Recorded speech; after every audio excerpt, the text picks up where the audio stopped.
Yan, Okay. tarungan na para Ato sa Panginoon sa Ginoo ang atuang bahin no nilo sa tapalyaw ang kampo ta. Labing balaan gamhanan nga Dios tungkol sa among kinabuhi.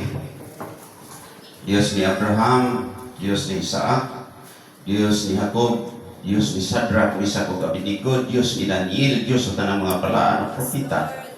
Dios usab namo. Muduol kami Ginoo ug tugutan mo kami sa sampit sa imong balang panganak diya sa imong ulang presensya sa kalangitan.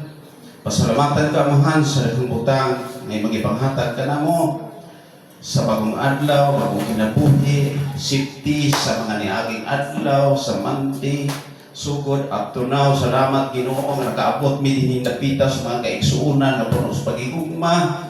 Salamat Lord nga mapalapnag pa ning mga pulong nimo nga magapadasig sa matag usa ka namo kay way lain nga imong hangingon nga magdinasiga. Salamat sa mga pulong nga imong gipabati ka namo ma-apply sa among kinabuhi adlaw-adlaw Ginoo. Kini mga pulong nga ubanan nimo sa imong tabang labi na ako nga mao ay mag-isgot part ani dihugi ko Ginoo tuguti ko nga bisan pa man doon ako idakop nga katulangon nimo para sa ito nga puno kas pagigugma. Tagaig pagor diya sa mong kasing-kasing. Kini ang mapasalamaton pag-ampo, ipabot diya sa kita sa tronos kalangitan, madawat diya sa imong anak sa Kristo. Amen. Ligtas lingkod.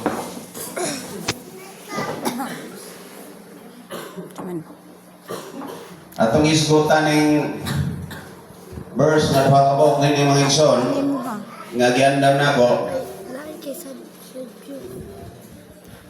Kani sinati naman mo ani nga verse ato lang ning balikon ini giisgutan dinhi sa Episo 5 no Episo kapitulo 5 verse 15 up to 16 no sundan ko ninyo.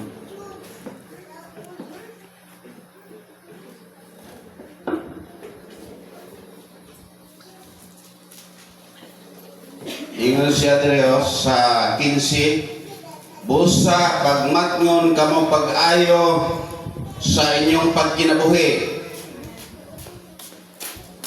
Ayaw kamo pagkinabuhi sama sa mga walay alamag, kundili sama sa mga maalamon. Sa 16 siya nag-ingon, ayuha paggamit ang inyong panahon kay dautan kining mga adlaw. Praise the Lord. Ang ikaduhang verse nag-isgot siya sa ikaduhang Timoteo 3:1 ngadto sa 4. Sorry.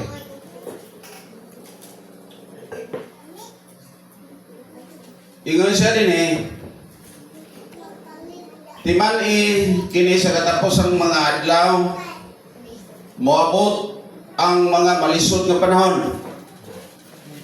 Ang mga tao magunahuna lamang sa ilang kaugalingon o sa wata. Hambugiro sila,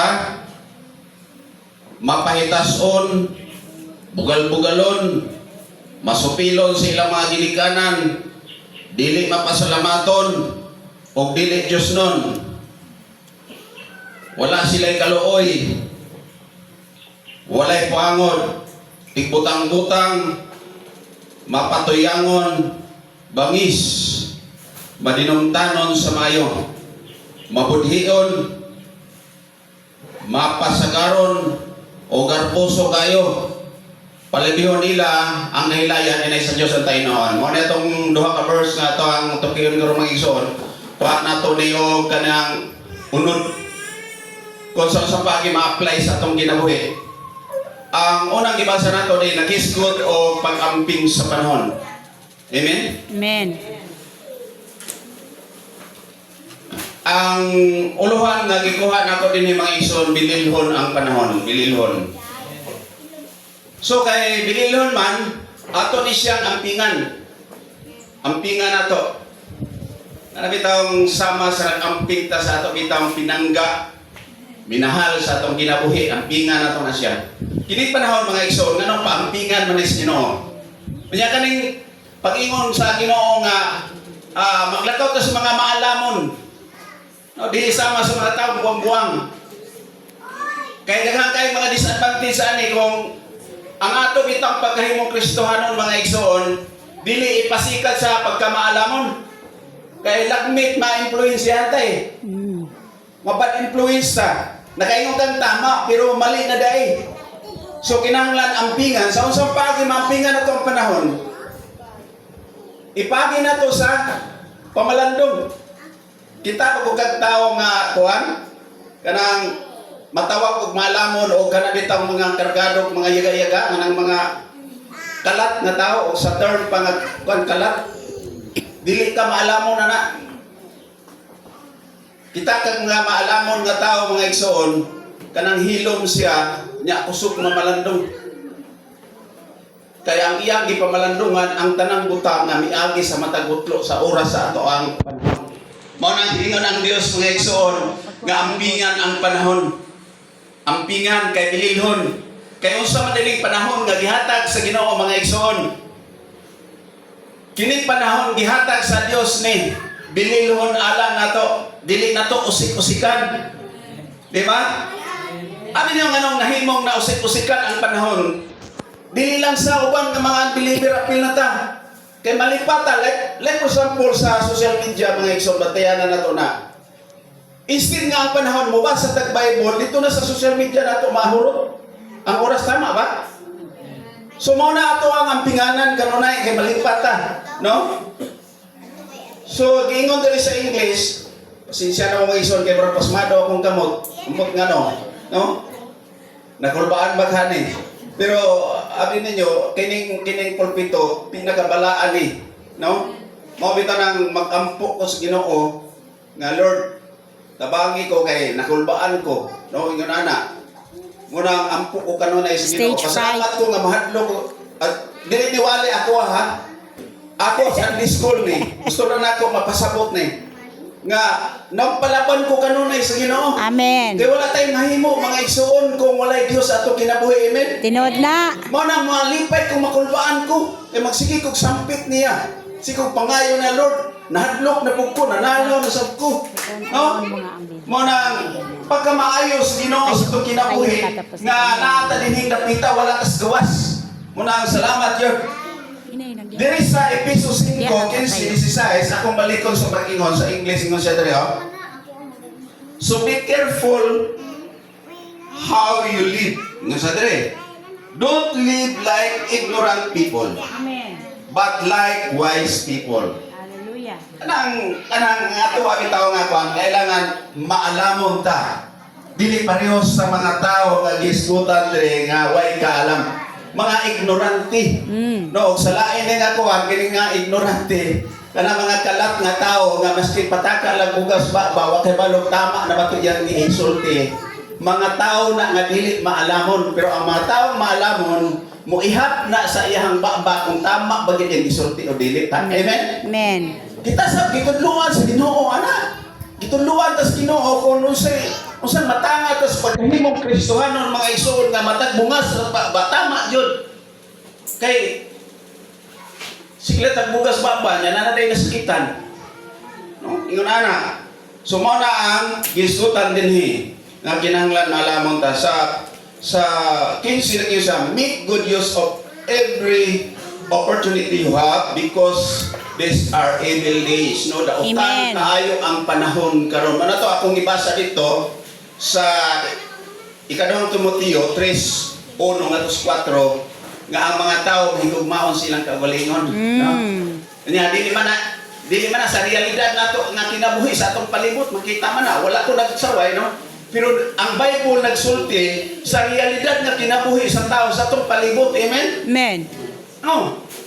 Kaya ang ina, bahala na ka diha, basta ang ako matuman lang. Ana ang systematic sa dagat sa panahon nato karon. Di ba? Dili na kabaw mahigugma. Mahigugmaon sa ilang kaugalingon inay sa Dios unta Hinoon. Kana mapasalamaton mga igsoon isa ka butang nga para sa Ginoo nga igahin nato nga time, oras.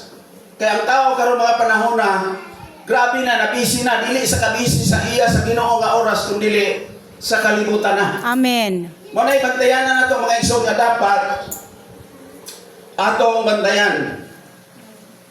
Nganong bililhon daw ang panahon, dili nato mapalit. Dili mapalit. Di mausap. Tama ba? Yes. Dili mapalit ang panahon. Di mabalik. Kunya, dili po mabalik ang panahon. Amen. Dili tagabalik sa panahon. Kunya, dili po ta makapalugway sa panahon. So, sa punto ani, ang punto ani, wala kita'y mahimo mga igsoon kung wala ang Diyos sa atong kinabuhi. Mo na punto din dapat atuang bilil, tagaan og dako nga bili ang panahon sa mugawa sa matag adlaw. Di ba na-remember ninyo mga igsoon nga ato ang life nagpaulit-ulit lang? Yes. Matulog ta karon, mamahaw ta. Dayon, maniod to, manihapon matulog. Di ba, balik-balik na, sunod adlaw, maura jud gihapon. So, unsay dapat buhaton para bililhon ang tao atubangan sa atong gisimba nga Dios mao ang paghatag og panahon para sa Diyos. kay sa diyan kita mohatag og panahon, kaya nag-iskot man ta dinhi og panahon mga igsoon. Ang panahon bililhon sa usang paagi mahimo siyang bililhon mga igsoon tun kay daot ang panahon. So ang panahon dapat sa Ginoo ra. Amen. Wala man ko mag-ingon nga Tanan i-focus nato sa Ginoo, walay bili ang atong life.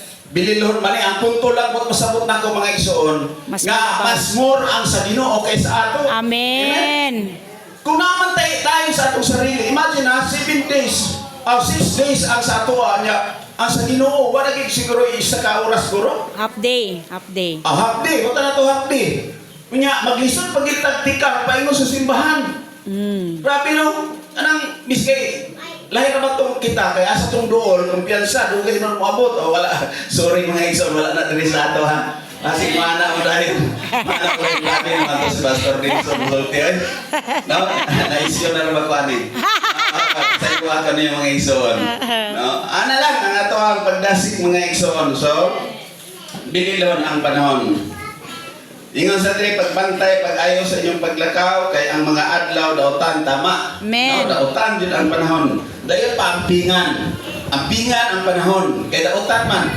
Kay gani kung atong subayon mga igsoon, maski gani sa ato ang paglakaw sa matag kilos nato, kailangan mag-amping ta, kay wala kay balod isunahan basin og binuangan ta. Di ba? Sa mga realidad lang nga kinabuhi nato, ako naman ko sa NBI. Kanunay yung ko ready, kanunay labi na akong padung kumantos pisina niya mag-duty ko.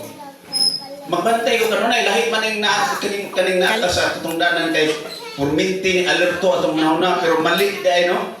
Kay kailangan ang ato ang alerto na as Ginoo, wala sa ato ang kagalingon. Kay sa kusaon pa ta ingon taglitang pusilan daw, pusilon yo ka di ka mahimo. Amen.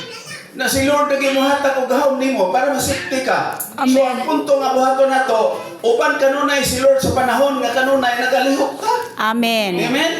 Nagalihok ka mga igsoon. Naigiskutan nga usahay mapokus ta sa kaning trabaho nato.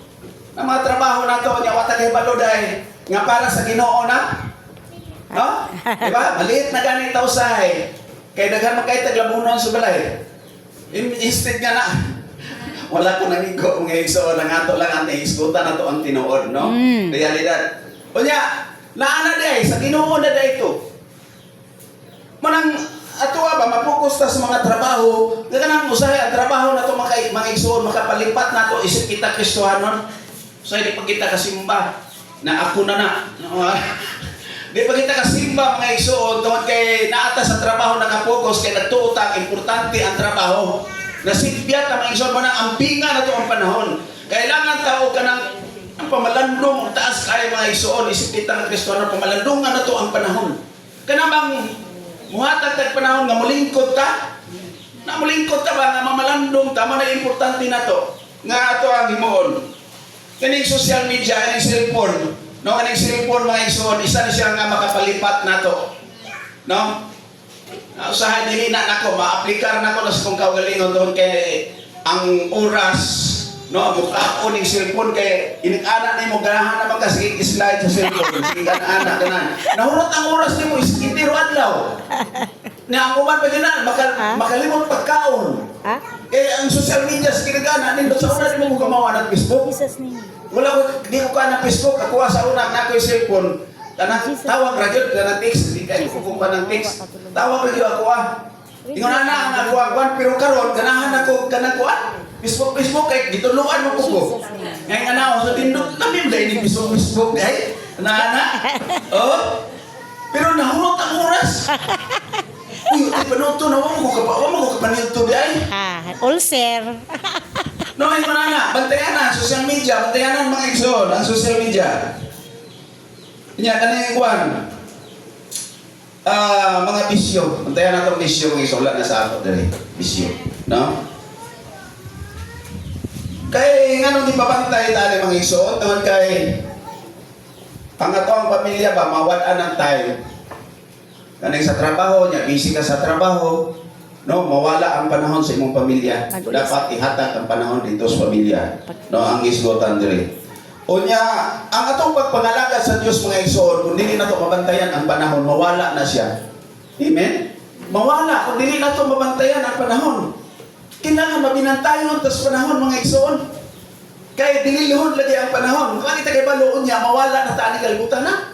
O bago lang may nagserbisyo gabi sa among silingan niya, kato akong giserbisyuhan ba ya, kuwanto, anang suod kay mi, kaya diha ko tigpa bulkitan sa iyaha, o kanang, no, kanang pahangin.